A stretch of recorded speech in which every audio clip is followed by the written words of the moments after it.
የንግድ ስራ ላይ ተሰማርታችሁ ነገር ግን እስካሁን ትርፋማ ያልሆናችሁ ሰዎች ይህ ቪዲዮ ለእናንተ ነው ማለት ነው።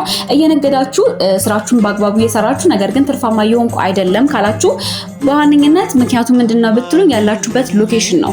ታዲያ ለንግድ በጣም ማተር የሚያደርገው ሎኬሽን ነው። ፕራይም ሎኬሽን ላይ ካልሆናችሁ የትኛውን ንግድ ብትነግዱ ከእናንተ የሚፈለገውን ነገር ብታደርጉ ውጤታማ ልትሆኑ አትችሉም ማለት ነው። ታዲያ ዛሬ መፍትሄውን ይዤላችሁ መጥቻለሁ።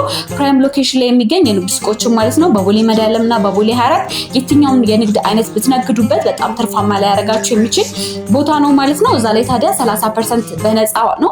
70% ብቻ ከፍላችሁ የንግድ ሱቅ ባለቤት መሆን ትችላላችሁ። ከክራይ ሀሳብም ትላቀቃላችሁ። በዛ ላይ ደግሞ ትርፋማ ትሆናላችሁ ማለት ነው። ታዲያ የንግድ ሱቆችን ለማግኘት ከፈለጋችሁ ታች ባለው ስልክ ደውሉና ሳይቱን መታችሁ ማየት ትችላላችሁ። ታዲያ አስተውሉ 30% በነፃ ነው። 70% ብቻ ነው ከእናንተ የሚጠበቀው። ይህ ወርቃማ ዕድል እንዳያመልጣችሁ። ንግዳችሁ ላይ ትርፋማ ሆኑላችኋለሁ። እኔ ታዲያ ስሜ ነኝ ከዴሞ ሪል ስቴት ባይ